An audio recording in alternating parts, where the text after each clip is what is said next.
how to fight for myself when I felt I had no strength and nothing left to give has been one of the most difficult and amazing experience of my life, because they're your do or die moments.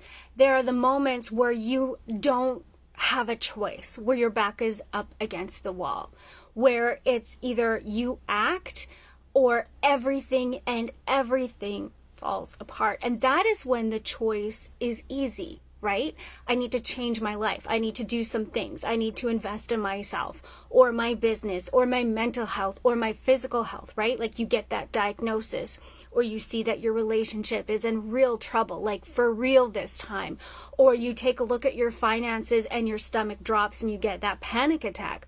Those are the moments where you know you have to make some massive changes.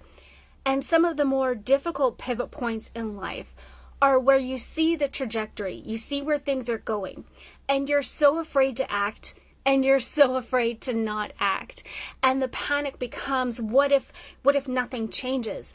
Or what if everything changes? And really what we're talking about is the belief in yourself that you will be able to handle whatever comes your way. And many of us don't believe that. We are conditioned on what we believe about ourselves by how our parents treated us, how we felt about ourselves in relationships, or how we believed other people perceived us. And we never bother to nurture that most fundamental, primal relationship that we will have throughout our entire lives. And that's the relationship we have with ourselves.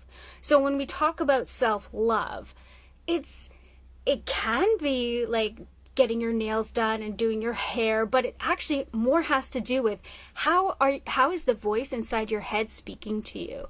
What are you tolerating in your relationships? How are you showing up or not showing up for your dreams or finances and work and life?